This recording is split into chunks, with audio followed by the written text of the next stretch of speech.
just because you can do something doesn't mean you're not using a compensatory strategy. So, all the narrows that are all two of them that are still watching this, I know you can deadlift. That doesn't mean you're not doing it without a compensatory strategy. Welcome to Reconsider. I'm Bill Hartman. This is the podcast to challenge you to ask better questions, to look beyond traditional models of thinking and arrive at better health and fitness solutions.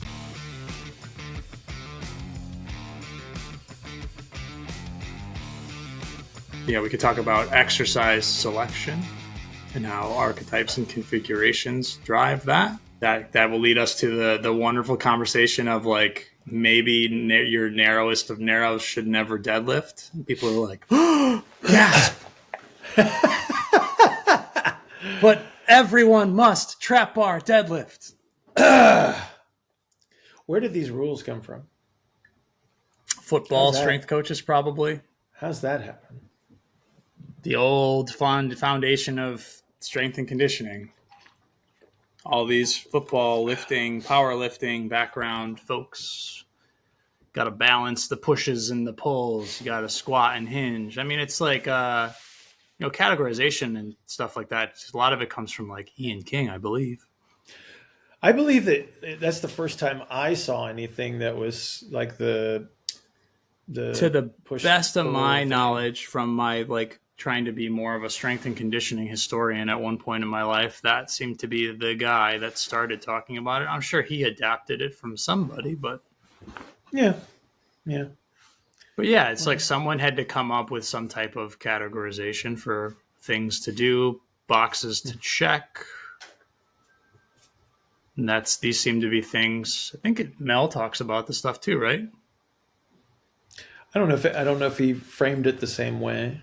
Yeah, but the whole idea of, okay, so we're gonna try to shake up the whole model of like squat, hinge, push, pull. Well, what if you're not designed for those? Yeah, well, that's the thing we're asking you to reconsider. Reconsider that maybe your structure would disallow you certain activities. Yeah. Like you just can't. How many shot putters are great high jumpers? Yeah, that's very true. And it's like, and then there's always the contrarians that'll say like, oh, well, I'm really narrow and I deadlift great. Do you? Yeah. Or is it just your long opinion? It feels fine. Yeah. Right? It feels fine. Okay. Then continue. It's like, I'm okay with that. Just like it might not be from a long-term perspective. Like most people don't project far enough into the future to determine whether anything is going to be detrimental or not.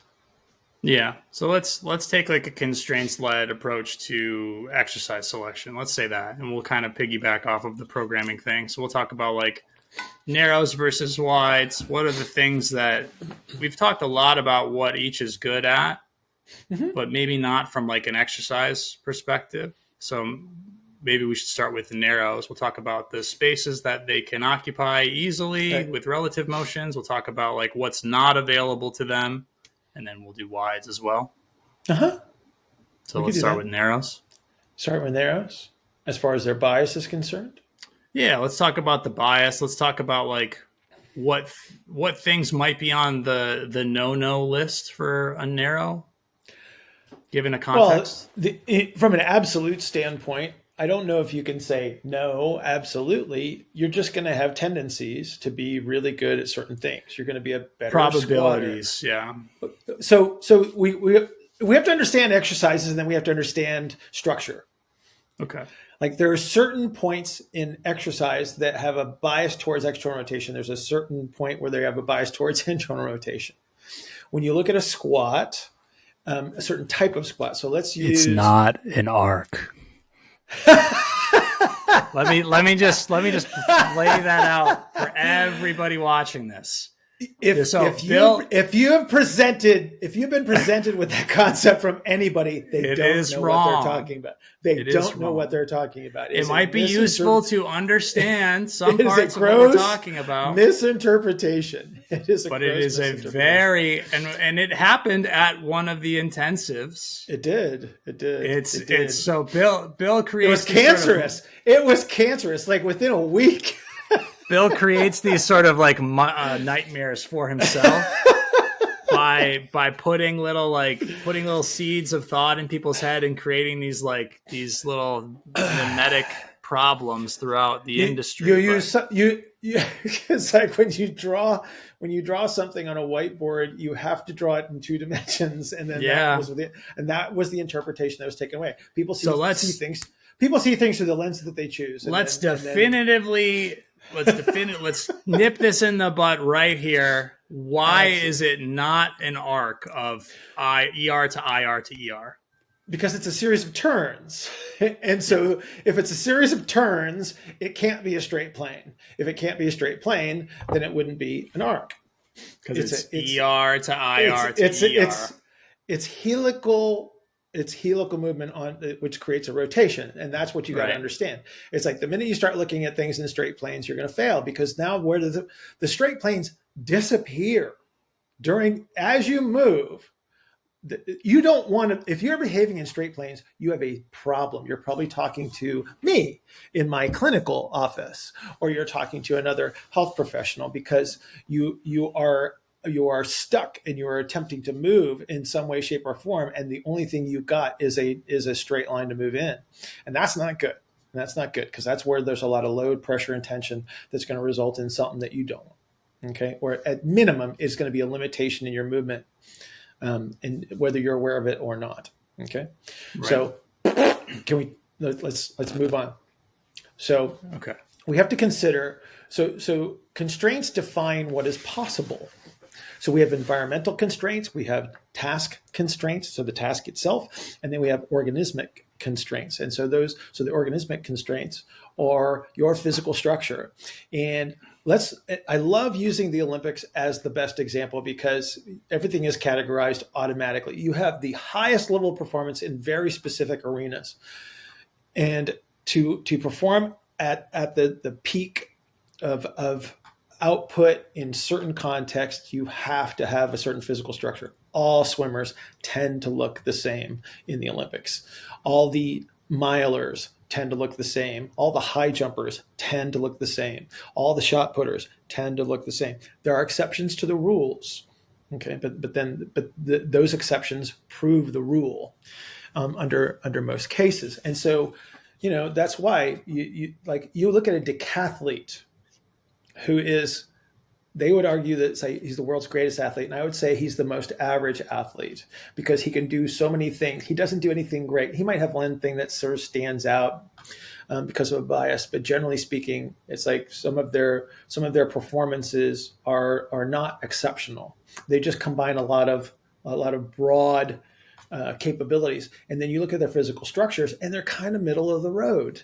And so you'll get some guys that look a little bit more like a sprinter, some guys that look a little bit more like a pole vaulter, and so on and so forth. And then they stand out a little bit in that event. But generally speaking, they're kind of like this middle of the road structure, right? Yeah, and you don't tend to have a lot of world record holders that are decathletes in any individual event, right? No. So my best javelin throw in college would have come in 12th place in the decathlon at the last Olympics. And not a great javelin thrower. Yeah. Okay? Jack of all trades, master of none, right? Yeah. Yeah. And so this is why we need to talk about structural bias. But because of that structural bias, you're going to perform well in certain ways. And then we go into the gym, and then we have to take that into consideration as well. And so we talk about the narrow helical archetype, and they're going to do certain things better in certain ways. Let's go back to the squat example. So if we talk about like your typical deep squat kind of a representation, if you had a bar on your back, this would be like a high bar Olympic style squat, right? Something that where the axial skeleton is more vertical. there's a lot more joint range of motion. So this is not a powerlifting style squat. The vertical type of squat, this high bar squat, has a stronger ER bias within it. So there's more ER at the top of the squat, there's more ER at the bottom of the squat, and the middle range is smaller as far as where the greatest amount of pressure will be applied, the greatest representation of internal rotation will be applied. It's a smaller range. So the sticking point in that squat is smaller than the sticking point in, say, a powerlifting squat, which would have a much larger sticking point to it. Okay. And so if that is the case, then let's use the extreme representations so we can be clear about this.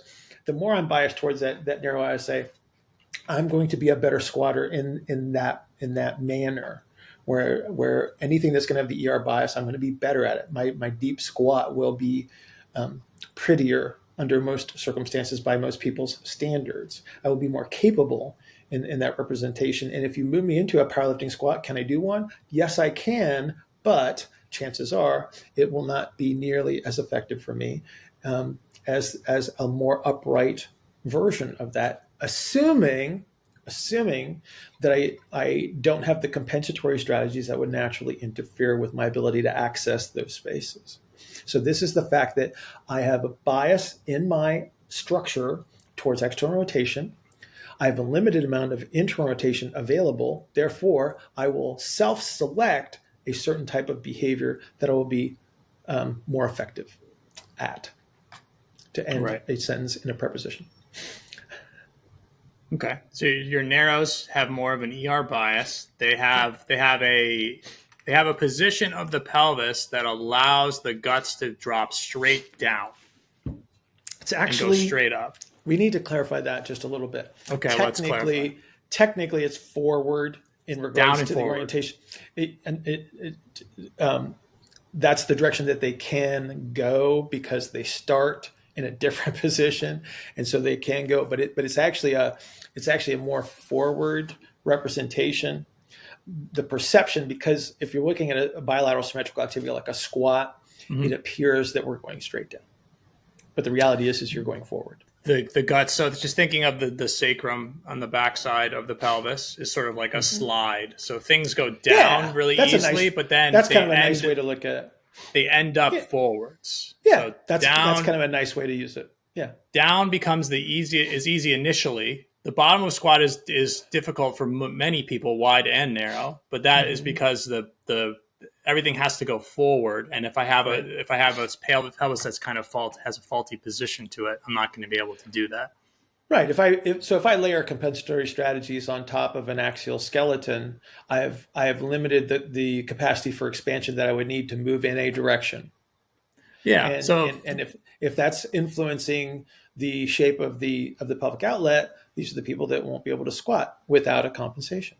Yeah, let me give a for instance based on what I said earlier. So if I have a narrow who is typically the ease of motion to go straight down to start is typically easier. But if I compress them from front to back and then I anteriorly orient the pelvis, all of a sudden it seems like hinging is easier for that person because that's the only place that they can actually catch stuff is that way.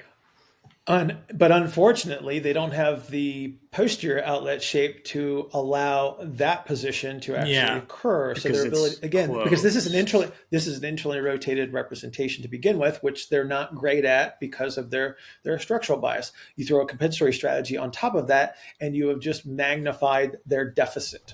So they have a much smaller and smaller space to access internal rotation. So Bill's talking about more of this representation for you just close that space. A narrow. And then if this is the starting position for a narrow, then you can see how in order to hinge well, I have to be able to open this space. And just structurally speaking, they don't have it. The ability to do that. Yeah. So this is more of what a wide looks like. Right. The simple rule is you move in the direction of expansion. So for me to actually stop the forward motion, which is what the so-called hinging activities are, okay, For me to do that, I have to be able to expand in the posterior aspect the posterior outlet, the posterior aspect of the pelvis, and then reduce the ability of the anterior outlet to move forward. It's real simple. Yeah. So I have to be able to sort of flip-flop the orientation of the musculature there. And if you can't do that because of compensations, guess what? You start to descend. Even if you're an narrow ISA, you start to descend and you will stop well before you would even get to what would be thighs parallel to the floor in a squat. And where you typically end up stopping is usually above the pelvis and somewhere L4, L5, S1, all that lumbar area has to do something to try to compensate. Yeah. Well, okay, so if you look at it this way, if I can't counter-nutate the sacrum, I'm going to counter-nutate something else. Yeah.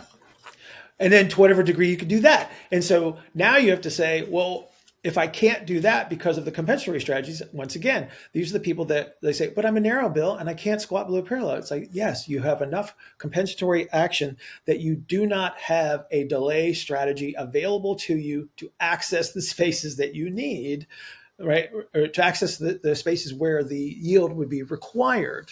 And so you just don't have that capacity.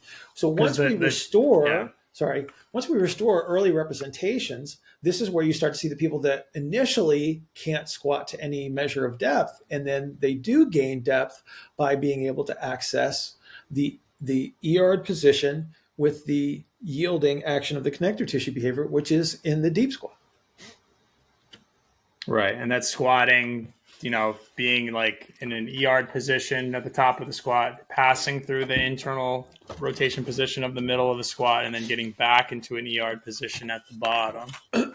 Which are turns. Yes, turning. You can see the turning happening with my hands. Right. These are turns. What ends up happening as a result with this, it looks like it's a straight plane motion, but it's not. It's not. It's not even close. It's not even close. Yeah. So, okay. Hopefully we're not confusing everyone so far. I'll just keep trying to use this. It's all right. We'll have the people that will hate and complain, just like anytime you're trying to be contrarian. We've talked about the shapes of, we've talked about the bias of a narrow, the shapes that they can attain. The paths of movement for them are going to be narrower, steeper. So an example of a golfer is going to have a much steeper swing. They're not going to hockey swing it. They're not going to go wide because it doesn't. You hope they don't. If they do, those are typically my neck hurts, my back hurts, my elbow hurts. Those are your folks. And unfortunately, a lot of golfers are actually trying to shove narrows into wide swings, which is crazy to me. Well, it all depends on what the hot swing is of the day. So whoever who's playing well, that sort of represents, this now becomes the optimum to chase. And that's unfortunate. The best teaching pros are those that understand a little bit about physiology or a lot of bit about physiology. There's actually some guys that are actually really good, and they understand the structural influences. They don't understand it the same way that we do, but they do understand that there's differences that are going to change the plane of the swing, right? And those are the guys that you want to try to follow versus the hot topic of the month kind of a guy. Yeah. So we're still talking about narrows. Mm-hmm. We've talked about structurally what the bias is. Let's talk specifically about people that have certain models in their mind of movement versus training, the movement stuff that people do as part of their physical education, physical culture practice. And then there's the training aspects of things. So it's the narrows are going to typically be better at capturing ranges of motion. So they're going to be better at yoga, for instance, or maybe dancing, because they can get into and out of positions with more ease because they have more ER available. Okay. There's the important part right there. Okay. Yeah. Most of what is represented as an extreme of movement capability, gymnasts, dancers, the extremes in yoga, anything that falls into that realm where Yeah. the so-called flexibility is of a higher demand. These are extremes of ER, not internal rotation, because internal rotation is a small spot on the ground. It's a very small, compressed, high pressure area. The greater your capability for external rotation is where you will see these things demonstrated. These are actually movements away from midline. They're away from midline. They don't look that way. But you got to slow these things down. You capture like all you got to do is run through. Go to Dr. Google and go to images, and then just look at gymnastics in still frame, and you will start to see how these movements are actually captured, because it's all extremes of ER. Yeah, and it's like that advice that people who are really good at yoga will just try to get all of their friends whose backs hurts to do yoga. But it's like if you're a narrow beanpole and you're trying to tell your friend who used to be a running back for a college football team that he needs to do yoga, right, that might make his back pain worse. Absolutely, because he can't. He's never going to be able to. Yeah, you're doing things against your structure. Yeah, he is never going to be able to put a very wide individual is never going to be able to get into a down dog position where his arms are straight overhead without some type of compensatory bend somewhere. Yeah. And that most of the time, reaction. Mm-hmm. Yeah, most of the time that's going to come from his low back, especially if that's where he currently has his pain. Just because you can do something, hang on. Just because you can do something doesn't mean you're not using a compensatory strategy. So, all the narrows that are all two of them that are still watching this, I know you can deadlift. That doesn't mean you're not doing it without a compensatory strategy. Right. And that's like, oh, but I can RDL. Yes, you most likely can, but you're not doing it without a compensatory strategy. If you are towards the extreme end of the narrows, it would be much more obvious, right? It doesn't mean you can't do a so-called hinging activity, but I got news for you. Your sacral position won't allow you to be as effective as somebody that would have the opposing bias of structure. You're just not designed for it. You're just not designed for it. And that doesn't make you a bad person. It just means that if you want to train more safely, you're not willing to compromise, then you have to understand a little bit about your structural bias. That's all. Right. And then try to match that.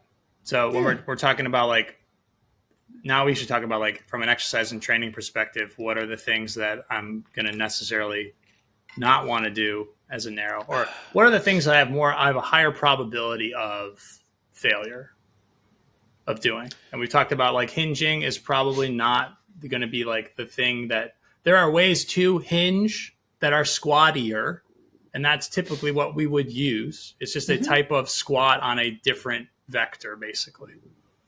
But it's going to require and it's still not necessarily great, because there's going to be other structural elements like the axial configuration. So if you're a long, tall Sally, you got really long torso.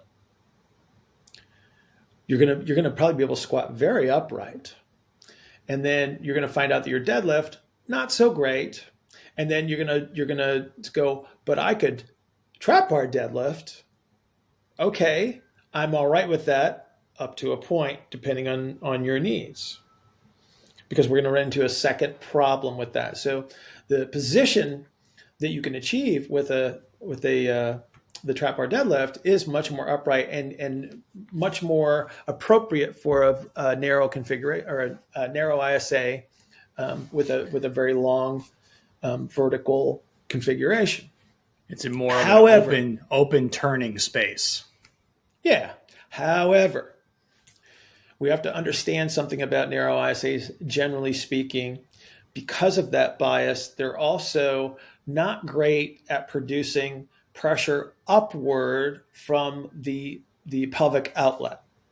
So there's always two pressures. There's the ground pushing up and you pushing into the ground, and then you magnify the demands by putting weight in your hands. And if you want to stand up with a heavy weight from the floor, like a trap bar deadlift, the outlet of the pelvis, the anterior outlet of the pelvis has to be able to push upward.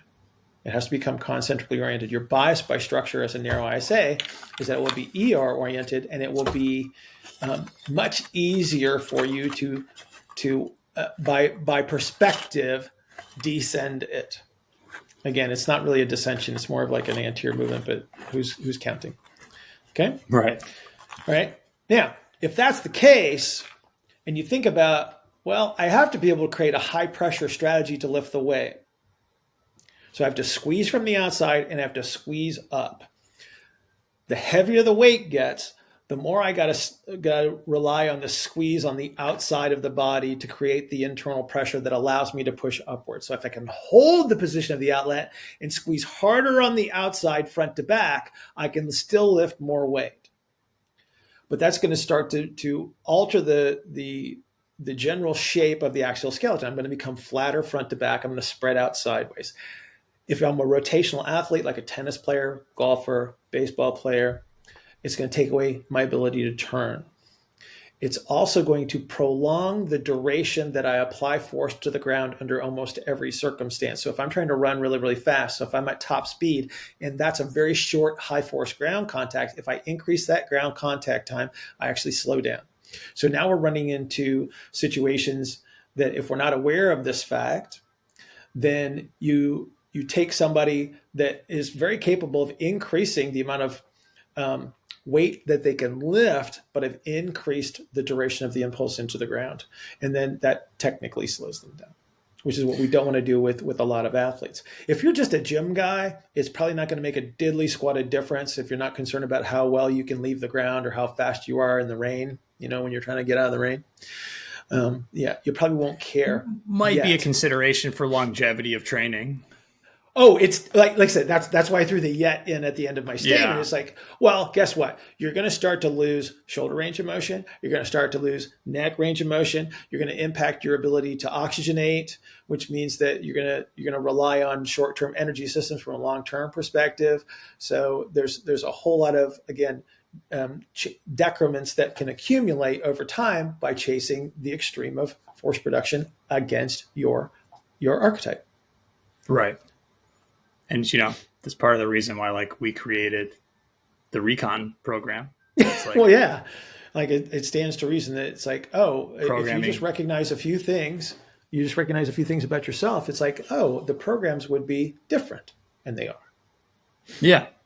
Yeah. Certain exercises are not. And certain exercises that you might traditionally use in gym training might not be included in your program just because it doesn't make a lot of sense for you. There's that whole risk versus reward thing. Trying to jam a square peg into a round hole never really works out. Have we created enough disappointment in all those fine folks that are narrow? We're almost we're just going to keep talking about narrows because we're almost 30 minutes into talking about it. And then we'll do a wide one at a different time.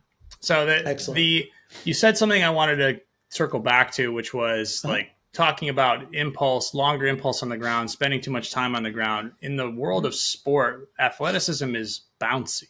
You hear that all the time. It's like guys who have bounce, that's what you're looking to do. It's not about the amount of time you can spend pushing on the ground. That would be more like if I want to squat 1,000 pounds, I have to be very good at pushing on the ground for a long time. Right. For a long period. If I want to be able to change direction, run 30 yards, jump to, 11 feet, that's going to require this ability to stay bouncy and keep that sort of impulse, which is, which will be taken away from as a narrow if I do these long compressive, bilateral, spending a lot of time on the ground movements. Yeah. The example that I tend to fall back on is you take two guys with an equivalent vertical jump. So let's just say that both guys can jump 32 inches off the ground in their vertical jump. One guy can clear the ground 0.4 seconds faster than the other guy because the other guy needs more time to push into the ground to actually reach this 32-inch level. The other guy's much quicker. So if they were both going after the same rebound and they had the same height and the same arm length and everything being equivalent, the guy that gets off the ground faster wins. And that's kind of what we're talking about from a comparative standpoint. It's like both guys, like you look at on paper, they go, wow, they both have 32-inch vertical jumps. But if we don't understand the amount of time that's been applied to the ground, it's like we might pick the guy that's actually slower, even though he can still reach that level. He's a slower human being. And so we will find that the person that leaves the ground faster has the so-called higher level of performance when they're in context. Right. So we've kind of touched on, you want to be able to preserve a narrow's ability to turn. Yep. So we have to keep on the more open side. So there's like more open turns and more closed turns. So we need to bias ourselves more towards the open turns. So in order to do that, things will need to happen, in a more of a squatty sense, more of a split, sort of staggered sense. And then we also have to consider like the center of gravity as well. But I don't want to talk too much about lower body stuff since we did that. But like, now we've talked about like the lower body considerations for narrow. What are some of like the big upper? It's like, what are the movements and available spaces for a narrow when it comes to like the upper half of their body? And then what are exercises that would be good or bad? Not good or bad, better or worse. So compare the amount of. So we don't want to compress too much from an anterior posterior representation. That's the big theft of rotation. Like the more I squeeze you front to back, you spread out sideways. And if you spread out sideways, you turn slower and to a lesser degree. Okay. That's just simple structural influence. So if I lay you on your back on a bench and I put a bar above you and I press you down into the bench. So if I'm doing a bench press, it would be much easier for me to squeeze you front to back than if I were to do something else that would be upright on your feet and reliant on you creating the upward pressure. So a more, for lack of a better term, vertically oriented type of a pressing activity, it would behoove you to bias your programming towards that to help you maintain the ability for you to create the upward pressure against the resistance. Right. Okay. So there's the pressure component of that, and then there's also the actual angles. Correct. The helical angles available. Correct. Yeah. So your greatest excursion of movement is closer to your helical angle. It's like your greatest excursion is actually on it. If I have a more vertically oriented helix, it would behoove me to press in that relative direction. So again, let's use the extremes as the representation. So the more vertically oriented, like narrow ISA, helical orientation, they're going to be better at something that would be closer to what would be perceived as an overhead press versus a supine bench presser. No, I'll try to find Right. I'll try to find some pictures of like someone doing overhead kettlebell that's narrow versus overhead kettlebell that's wide, and you'll be able to see the difference between like a vertical position or like the wide. So when you look at if you look at some of the strongman competitions, and you look at there's some great archetypes in there, because you'll see the configurations in the axial skeleton. Where you'll have somebody that's like shorter and wider, and then somebody that's taller, and the taller guys tend to do really, really well because strongman has a lot of overhead pressing in it, and then you'll see a lesser compensatory strategy in some of the taller lifters compared to the shorter guys. It's not that the shorter guys can't get weight up overhead, but the way that they're going to do it is going to be radically different. And you can see the difference, and so that might be really, really helpful too. Okay, yeah, I'll throw like the log pressing, because you'll be able to see a wide barrel guy like an Eddie Hall is going to have to lean back to press overhead. Right. Brian Shaw is going to be more he's going to have more available space directly overhead. Although I'd say both of those guys are pretty wide. Brian's just taller, so Brian's kind of like. Phil Pfister, and then who's the guy from Finland from way back? Not way back, but for me, it was like 10 years ago. I can't think of his name. I don't know. I think The Finns had some great strongmen. they all but seem they were like taller. wides. They're tall. They all seem like but wides, except some of them are just like stretched out wides from top to bottom because they're tall. But what we're talking about here is the configuration. Configurational Okay. influence, right? Right. Yeah. So I would take a look at that.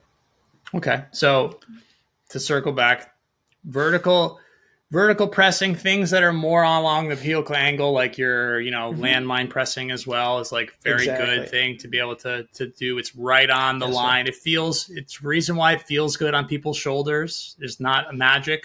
There's no magic to it. It's like it just lines up with their helix. Exactly. That's when it's like things that in shoulder rehab, when they talk about like the plane of the scapula, it's like, that's a comfortable position because it's on the helical angle. So hopefully like people that are still actually watching this are like, oh, okay. Yeah. So hang on. So what you're saying, Chris, is that if I move from the helical angle to a straight plane, that's why my shoulder hurts. And then I move it forward onto the helix and it doesn't hurt. So that impingement goes away as long as I stay in the plane of the scapula. Okay. Yeah. I get it. As long as I stay on the angles that exist. There's actually reasoning to this. Huh. Right. So that those really cool. vertical angles are more available to me as a narrow. If I'm going to compress when I'm off of those angles. So a good example would be like a very heavy bench press, which is straight plane, very wide angle. Okay. It's just in conflict with it. We got to be careful when we say something about straight plane. It appears to be a straight plane because you're looking at also bench pressing. But my point is, got to be careful talking about it. Doesn't have a lot of turn. It doesn't have a lot of turn. It still has ER and IR on it because you wouldn't be able to move, but it's a lot less. Like you're way off the helical angle under those circumstances. That's but to their credit, and I was talking about Louis Simmons this morning on the coffee and coaches call. Like he did some brilliant things, and one of the things that they're kind of known for was the extremity position relative to the torso as far as bench pressing, so that not moving the elbows so far away from the sides. And what they were actually doing with their lifters is they were actually lifting closer to their helical angle, where they actually had a space that they could move the bar, because a lot of these guys just lose so much motion over time that they find out that the only place that they can lift, number one, is on the helical angle. Number two, the only place they can lift comfortably is on their helical angle. And that's why they self-selected those. So like, it's not reasoning to be a better bench presser. It's like reasoning like when I train so hard and heavy that my bench press does go up to this significant degree, that's where I'm going to be most effective. It's like you don't have any choices at that point. Yeah, it's like the straight bar becomes like the slightly bent bar, becomes the neutral grip bar, becomes the reverse grip on the bench press. Like Anthony, watch the bench press of Anthony Clark back in the day. It's like he could not even, like, the only way that he could get on his helical angle was to reverse grip, because he was so big, so gigantic, and so compressed. It's like it just made sense for him to do it that way. And everybody thought like, oh, it must be better to bench press. Like, no, Anthony Clark just figured out the best way for him to do it based on his limitations. Right. Yeah. And that happened to be the thing that felt the best, was what happened to be on closer to the helical angle. Absolutely. Yeah. Okay. So you're going to be better at things that happen in a more vertical. There's more verticality to your movement availability, and where you can actually like transmit force to. It's like the paths at which force can actually kind of go effectively. I mean, obviously you can move. Force is greater in internal rotation. As a narrow ISA, I have a much smaller space for me to perform in internal rotation. It stands to reason that has to be closer to the center of my base of support. It makes sense that it has to be on my helical angle for best force production with the least compensatory strategy. That's why. It's like you don't have a choice. Like your mom and dad decided what type of a person you were going to be from a structural standpoint. You can influence to a very small degree, but chances are you're going to find out what you're better at. Reconsider is sponsored by Substance Nutrition. Go to substancenutrition.com. Get your Neuro Coffee, better brain, and Synthesis, better protein, better body. Enter the coupon code RECON, RECON, and get free shipping on all of your orders.